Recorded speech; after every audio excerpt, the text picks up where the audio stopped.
Congratulations. How are you feeling? Thank you. I feel good. How do you rate your performance tonight? Tonight I'm going to go with, always room to grow, always room to improve, but I'm going to give myself a 9. We got to ask about your opponent missing weight. What did that feel like on the other end? So, overall, first and foremost, I want to thank Macy for stepping up to the plate and taking the fight. Just in general, it was frustrating with the fact that I've had an overall great camp, and I was so close, and then Julia had a pull. Those things happen. I completely understand them. It happened to me in my last fight. So just the fact that she stepped up, the part that was super frustrating for me as a person, it wanted to be like, oh, hey, like, I get it, whatever, like, these things happen. But then at the same token, I was super frustrated because we went up a whole new division. So I understand how it feels to take a last-minute fight, but as professionals, this is our job. Our job is to make weight. Our job is to go out and perform. So part of me wanted to be like, hey, do you have a medical condition? Because first and foremost, I've missed weight, but I was suffering from a thyroid disease, and my body definitely shut down on me. But I was trying to make the weight for months on end and just couldn't. So just this fact that, the 145-pound the 145-pound weight class, so there's a 10-pound difference, and then you can't even make that.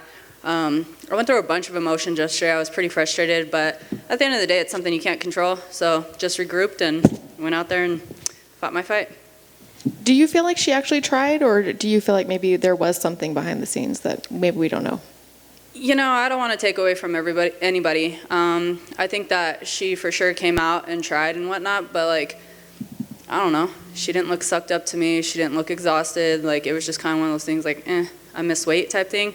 But at the end of the day, it is what it is. Whether she tried or not, I just appreciate her stepping up. So, was there anything about her that surprised you in the fight? No. We sat here and we watched some film and whatnot. My coaches broke her down. I broke her down. And, she came out and did exactly what we've seen from her. I actually expected her to come out a lot more aggressive. But that's kind of been, I guess, my surprise from my last 2 fights. We watch these girls and we expect one thing from them, and something happens, something completely different. So, at the end of the day, I kind of take it as a thing for respect for me. I am a veteran of the sport, and I feel like a lot of these girls, it is an opportunity to step in there, and I do hit hard. So I think there's respect there. There was obviously a really big fight last weekend. What was your thoughts when you were watching that happen? It's emotional. I'm passionate about this sport, and obviously I want to be world champion from the first time that I fought Amanda. And, we have a relationship way back when, and we fought on Invicta, and we grew in this sport together. I've had a rough few years. It's been one thing after another, and, the first time that we fought, a lot of it was just feeling like a rush back from, first and foremost, myself.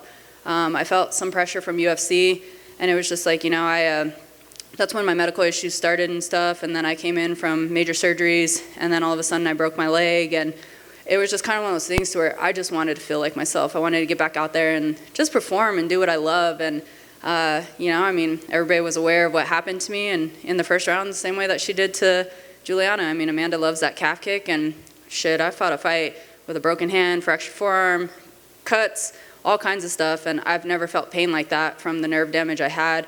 So ever since that fight, I've broke Amanda down. I've seen the holes in her game, and, at the end of the day, kudos to her. She's been an amazing champion, and she's done some amazing shit, but she's a human being. She can be beat, and, I obviously wanted to be the one to do that. I knew when it came to the fight, Juliana has a grit to her, and so there was that possibility. I have my overall own opinion about Juliana. We went on The Ultimate Fighter together, and it stems from way back then. But I don't know, man. I just feel like Amanda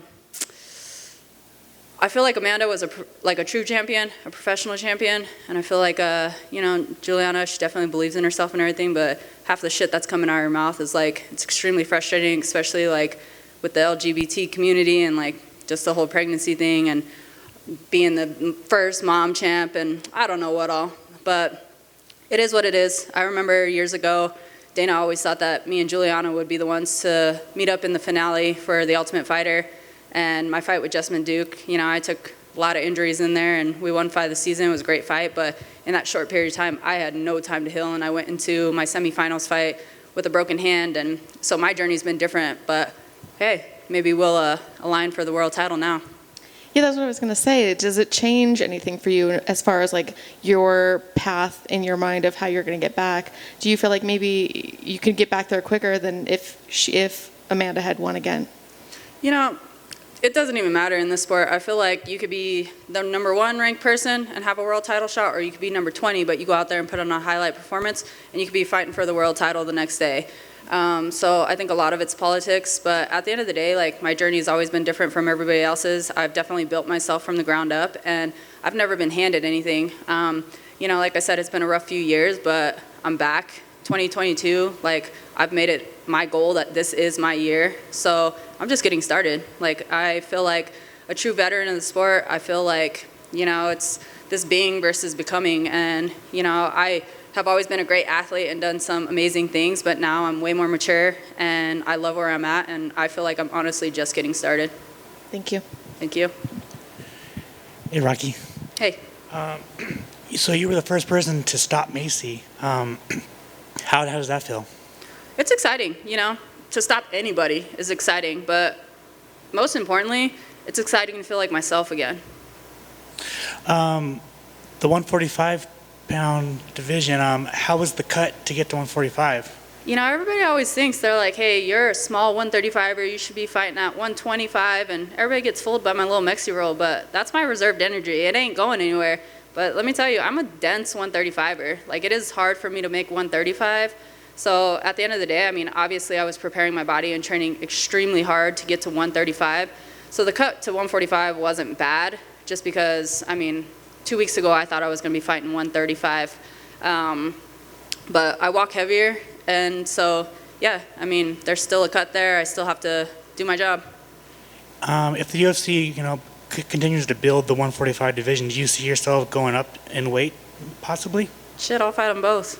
135, 145. And then finally, the last time you were on such a nice winning streak, you fought for a title. Is that what you see yourself doing in 2022? Absolutely. You know, I mean, one big thing for me, I got out in that octagon today and I looked across the cage and, like, I didn't even see Macy. I seen myself across. And it's like, I've always been the one to beat myself. And so when I was picturing myself across that octagon while they were announcing us, like, something just shifted. And like I said a minute ago, you know, I feel like this is my time. This year coming up is my year. And I mean, I was born to be a world champion.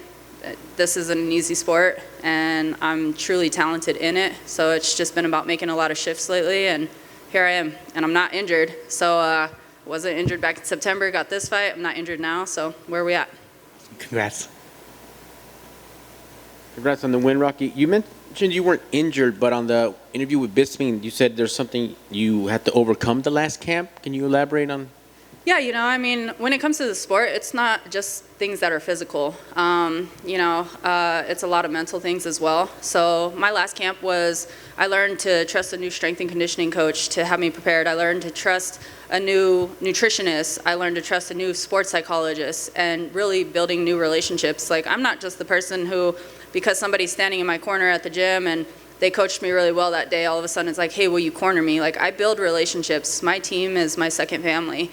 And so my last camp, it was all about building onto that family and learning how to truly trust and everything. And that's not exactly easy for me, and it's scary.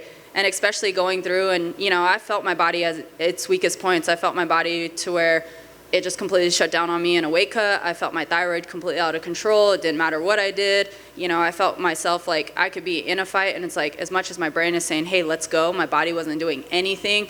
So to put that in somebody else's hands, and that I just started building a relationship with, those are the things that I had to overcome.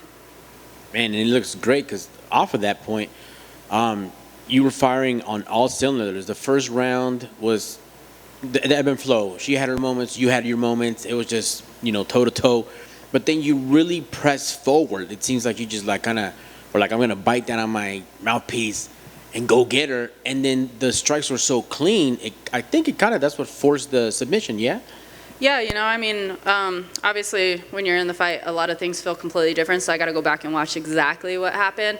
But just breaking down her film and seeing how she kind of moves and things that she did, obviously a light bulb went off in my head when she was bent over and she had a certain lock behind me, and I was like, oh, here's that moment that we practiced. Like, it's game over.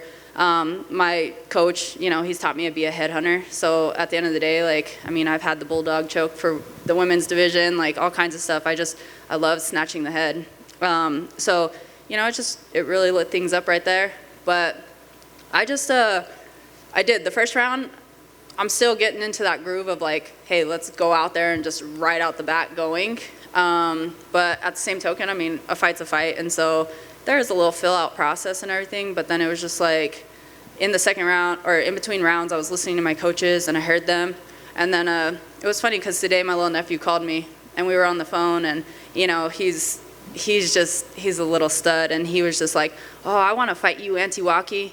So I was just thinking about it, and I was like, man, all these kids that look up to me, and it just like something shifted, and I was like, this is it. Like, this is not going the distance. Well, congrats on the win, and what a special moment to see your family here. That just was the icing on the cake. Congrats, Rocky, and happy holidays. Thank you. Happy holidays. You mentioned kind of feeling like yourself again. How much does getting a finish play into that?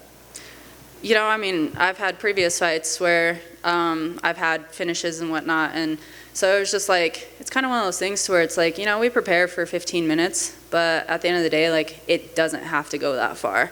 And I know how much potential I have, and I've been learning that each and every time, and truly just unlocking that and believing in myself. So a big thing this camp was just trust in everything that you have, and that's why I was like, you know what, like, I'm not going to get tired. I've prepared. I can go 5 rounds if I need to.